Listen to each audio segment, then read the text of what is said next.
because I was just like, whoa. Okay, give me your Walter Payton story. Oh, jeez. So, Walter Payton, I mean, I love all the Bear players, but he was my absolute favorite. Absolute favorite. And so my father was involved with Boy Scouts. And Walter was going to be the guest speaker, but he wasn't coming for dinner. Well, my mom and I, my dad was the one who did all this stuff, but my mom and I were the ones that set everything up, and my dad just came and said, oh, isn't this wonderful? So all the people came, they started to eat dinner. I wasn't going to eat dinner, I was just waiting to see Walter Payton. He's not coming, he's not coming, he's not coming, and everybody's saying, oh, come in, and I was just like, no, and then I'm thinking, I'm just going to leave. So as I'm walking out was at a hotel in Arlington Heights, and as I'm walking out the hotel, I look over in the game room, and here's Walter Payton, the only one in the game room, playing a game. And I'm thinking, oh my God, this is perfect. But I don't want to be like that person who's going to bother him. So I walk past, and then I'm thinking, what should I do? So I turn around, I walk back in, and so I go in the game room. And so right behind him was some game. I have no idea what it was. And so, but it had a screen that was tilted, and I could see in the screen, I could watch Walter Payton playing. So all you hear is me putting money in, getting blown up, putting money in, getting blown up. And he turns around and he says, did you want to come watch me play my game?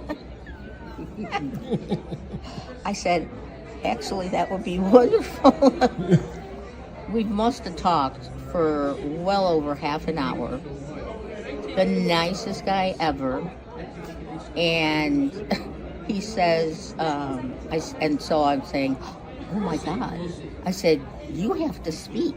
I said, my dad's running this thing, and if he finds out that you're late because you're talking to me, we're both going to be in trouble. But never asked for an autograph, never did anything. The sweetest, nicest guy ever. You remember what he spoke about that day? Oh, we talked about everything. No. He was talking to the all the Eagle Scouts for the whole council. All once a year, all the boys that made Eagle Scout, they have an Eagle Scout recognition dinner, and he was the guest speaker that was talking about, persistence and achieving things. So it was wonderful, absolutely wonderful. Well, when USF, University of Florida, got ready to kick off their football team, they hadn't had football in the history of the school. Oh my! And Leroy Selman had called me a couple of times, and he was the athletic director. And he said, "Man, I've been calling Walter, and Walter has never called me back. Can you give him a call?" So I ended up calling Walter, and he picked up the phone. He didn't pick up the phone. His secretary picked up the phone. And he said, "Are you the Tyrone Keys that used to come by Studebakers, the tall, slender guy with the goatee?" Yeah. And he said, "I just used to follow you around all night long." And he said, "I just been thinking about you since you left the Bears." And I said, "Walt, is this you?" He said, "I got you, didn't I?" Do a lot of pranks. Oh yeah. And we'd be sitting in the meeting room and firecrackers would go off. Oh gosh. And I never forget this one day.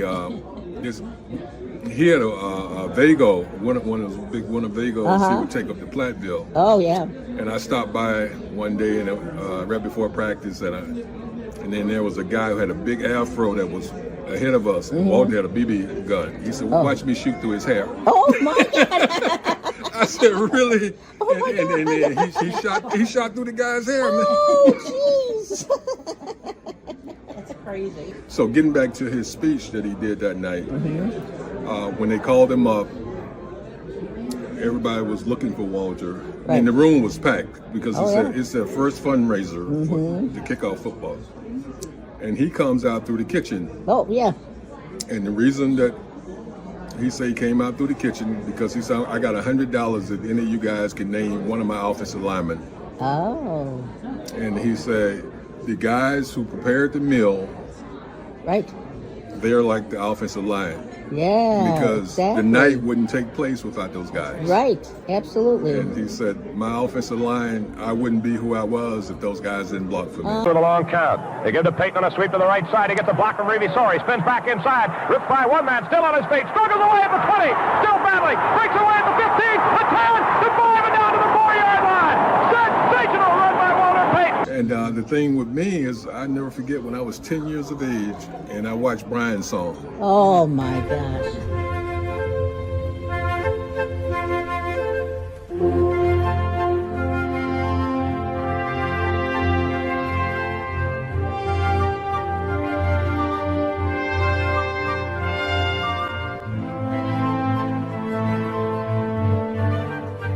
It looks like he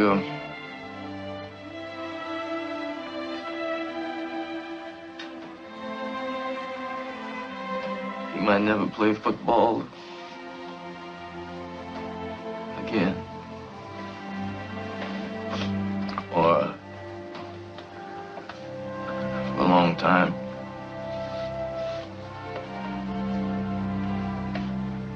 And I think we should dedicate ourselves to give our maximum effort to win this game. And give the game ball a pick.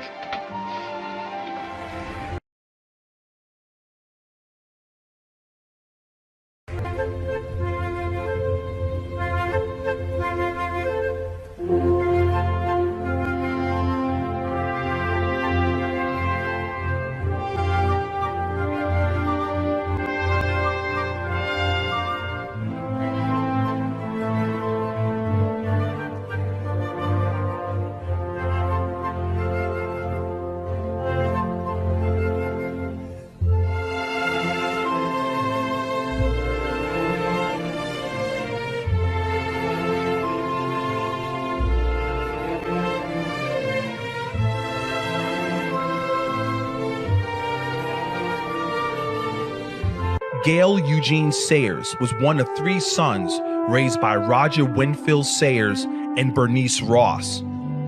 He attended the University of Kansas and with 4,000 all-purpose yards was named the Kansas Comet, but football was not a means to an end. I went to college not as an athletic student, but a student athlete. He was selected by the Chicago Bears as the 4th overall pick in the 1965 draft by owner, GM, and head coach Papa Bear. And I want to give a special thanks to George Halas.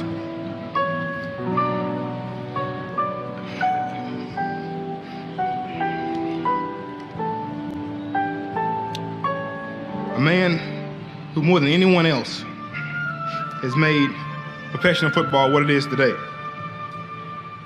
There's not much you can say about someone who's become a legend in his own lifetime, but I want to try.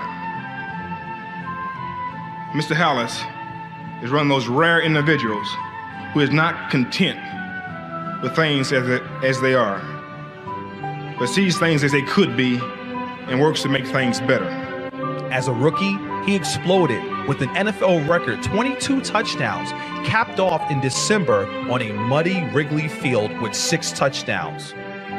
As great as he was on the field, his quiet wisdom and integrity made him the perfect choice for George Halas. Halas chose Gail to become the first African-American ever in the NFL history to room with a white player in 1967, Brian Piccolo.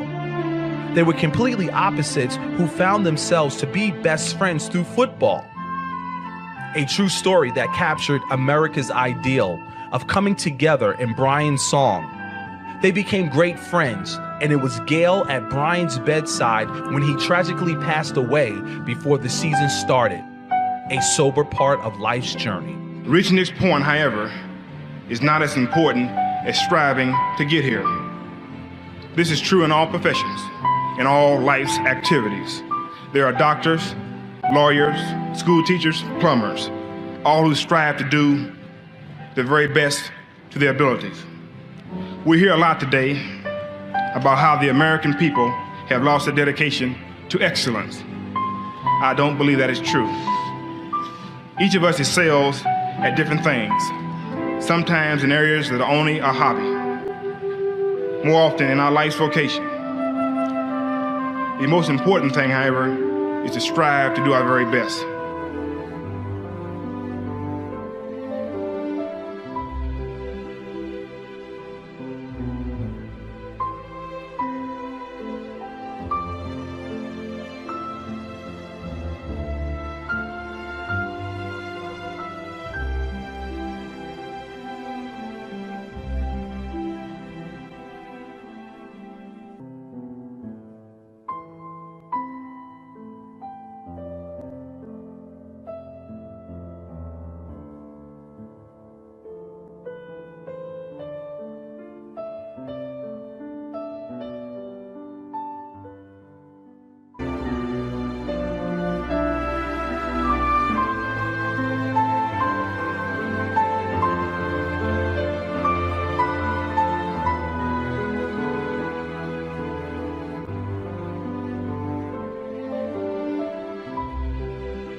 Next is Virginia McCaskey.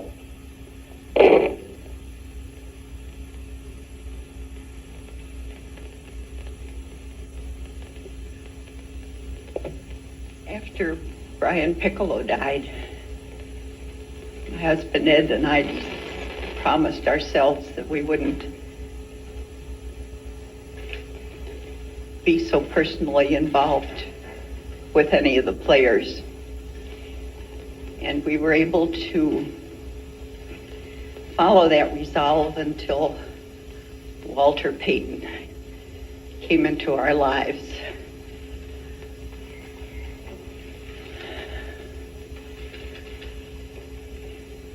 And you all know what a difference he's made for all of us, for the Chicago Bears, for the National Football League. I was trying to think of words that mean Walter Payton to me, and the first one that comes to mind is excellence. I think the second one is class. And the third one is fun, because that was a big part of everyone's contact with Walter in one way or another.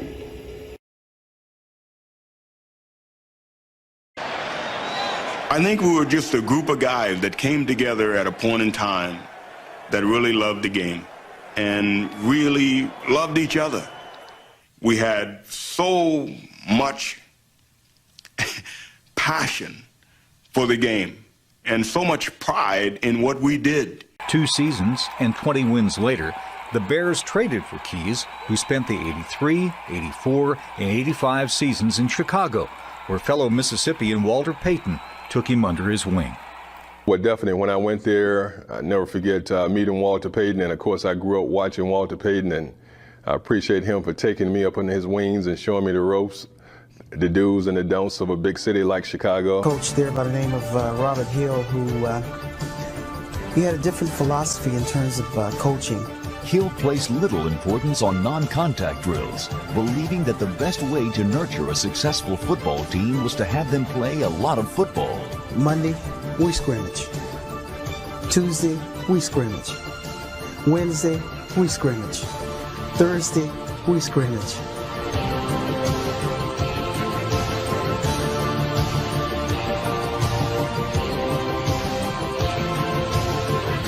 As a 4-year starter, Payton averaged over 6 yards a carry, rushed for over 3,500 yards, and attracted other top prospects to the program.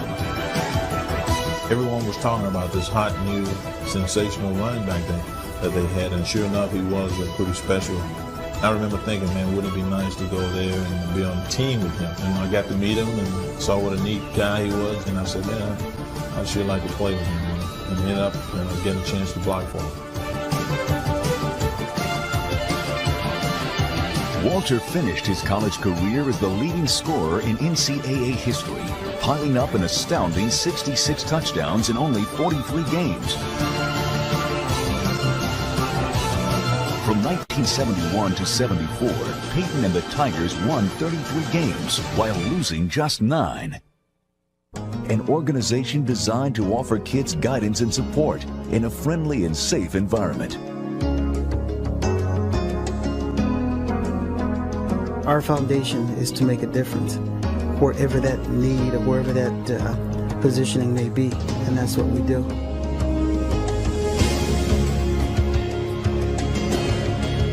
We were not going to do the Super Bowl shuffle because we felt like it would have been just too out there, too much bragging. Well, yeah, because the season hadn't ended, and it was the 12th game of the year, right? And we lost to the Dolphins. Yep. And Walter walked down through the aisles of the airplane when we were flying back. He said, "We're going to pull the trigger on the Super Bowl shuffle. We're going to just let the world know." Yep. Because we had just gotten beat and gotten really embarrassed.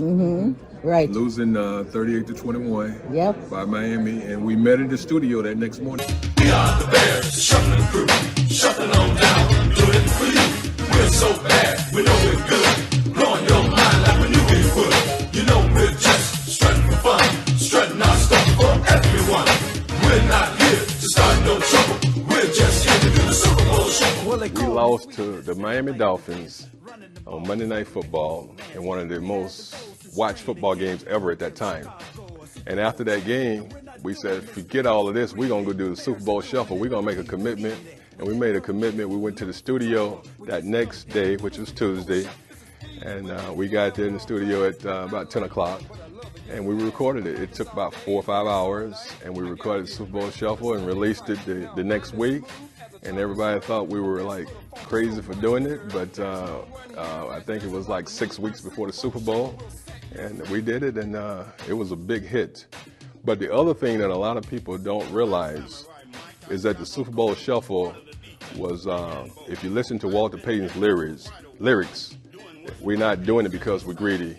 We're doing it to feed the needy. We're not doing this because we're greedy. The Bears are doing it to feed the needy. We didn't come here look for trouble. We just come here to do the Super Bowl Shuffle. And that was to raise a lot of money for the families in Chicago to feed them and clothe them during the winter months. Part of the defense, big and bold. I've been jamming for quite a while, doing what's right and setting the style. Give me a chance, I'll rock you good. Nobody messing in my neighborhood. I didn't come here looking for trouble.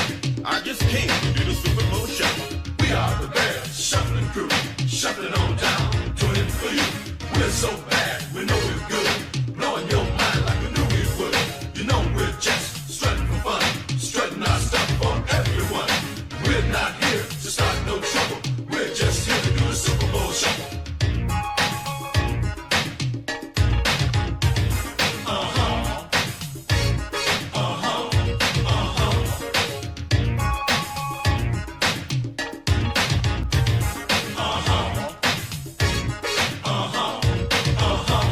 I'm the Pucky QB known as McMahon. When I hit the turf, I've got no plan. I just throw my body all over the field.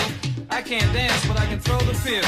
I motivate the cats I like to tease. I play so cool, I aim to please. That's why you all got here on the double to catch me doing the Super Bowl Shuffle. I'm mama's boy Otis, wanna be kind. The ladies all love me for my body and my mind. I'm slick on the floor as I can be, but ain't no sucker gonna get past me. Some guys are jealous of my style and class. That's why some end up on that. I didn't come here looking for trouble. I'm just getting down to the Super Bowl Shuffle.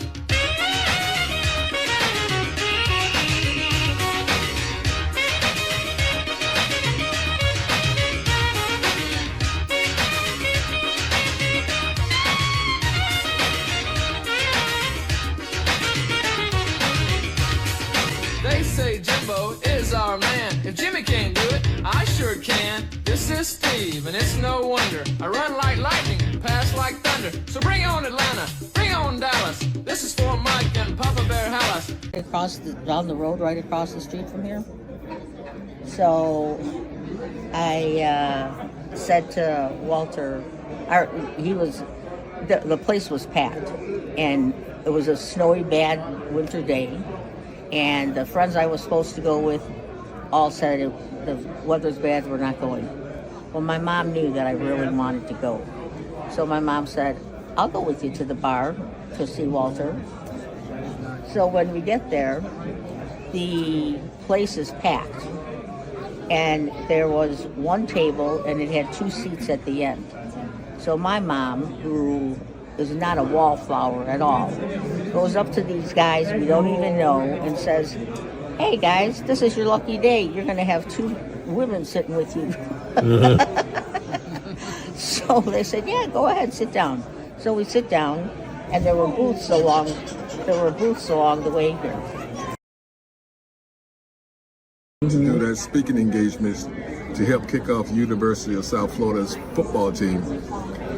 He and I rode around afterwards.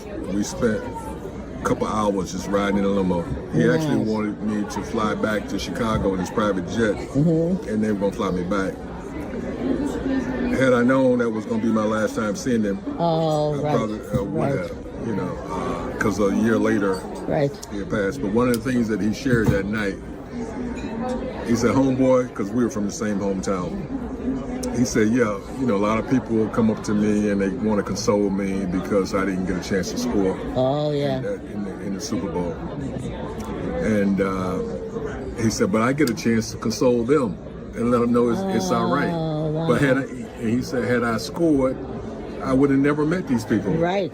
We would have never had that conversation. Yep, exactly. And he was just sharing that sometime in life, things that you want are not going to actually happen right then and there. Right. And it's so, God's plan, not your plan. God's plan. This was earlier today in the Bear locker room as the Bears packed in preparation to go to New Orleans for the Super Bowl engagement with the Patriots. That's Tyrone Keys getting his gear together. We're just hard by the side of that locker room. We're in the weight room of the Bears. This man walked in the room and said, if you just stand with me, if you just believe in me, we'll be at the dance in 3 years. And here we were. I wanted the Bears to be the best. I wanted the Bears to have the best reputation. I wanted them to be the toughest, and I wanted to win the championship. And I told our team when I got there, I got good news and bad news. The good news is we're going to win a Super Bowl here. The bad news is a lot of you people aren't going to be here when we do it. And I didn't mean that to be cruel. I meant it to be factual. One of the most dominant defenses ever saved its best for last. Grogan, the blitz is on, over the left side, he goes.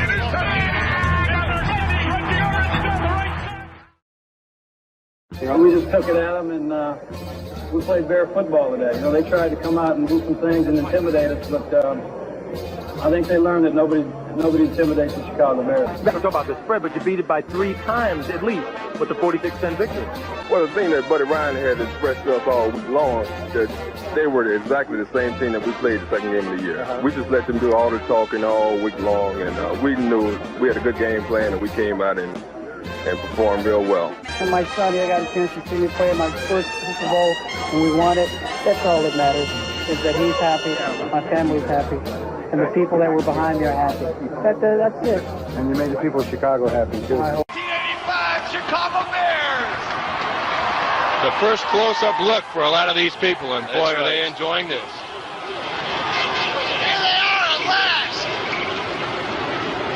Of course, the fans here at Bears Plaza have a good vantage point, too, because of that big Diamond Vision screen that's been up all week. They can see what's going on as our cameras pick it up. So, too, will the cameras supplying video to the Diamond Vision screen. There's Mike McCaskey, and there is the Super Bowl trophy.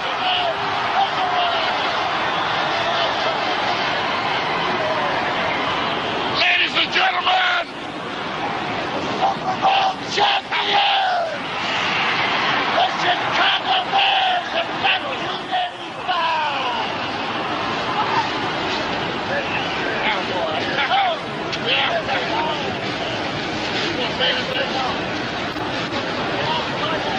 Ladies and gentlemen, Mr. Michael McCaskey, the Chicago Bears.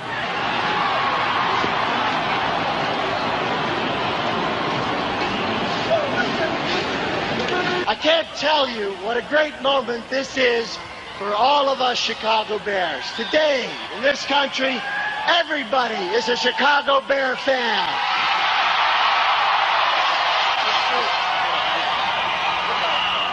Our Bear family has a dream, and that's to be a championship ball club.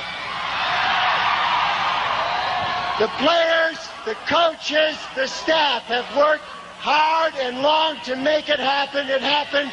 We are the Super Bowl champs.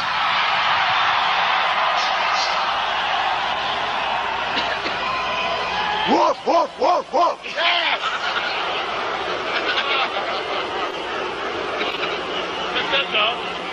It couldn't have happened without superb players.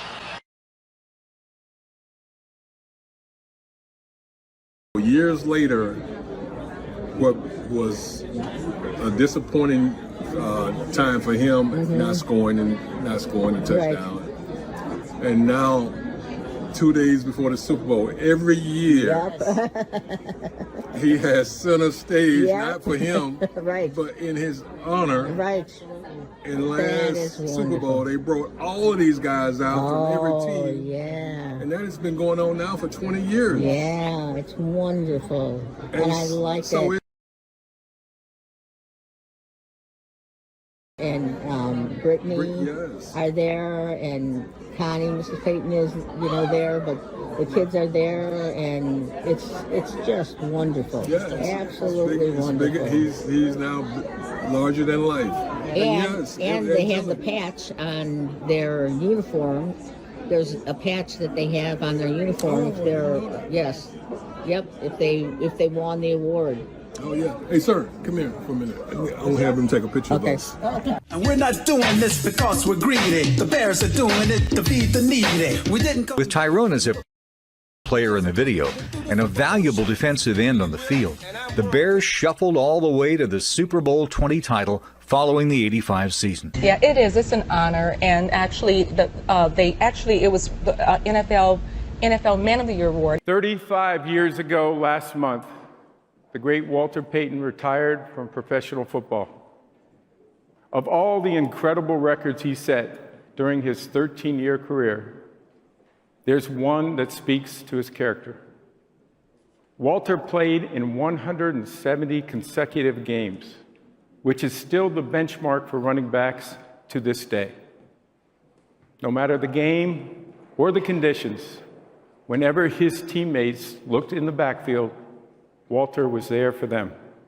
His unique determination and support extended far beyond the field as well. It didn't matter if you called him Walter or Sweetness or Dad. Our father never hesitated to be there for others. He set another benchmark, one where NFL players are out there tackling major issues in the community. It is why the league's highest honor is called the Walter Payton NFL Man of the Year.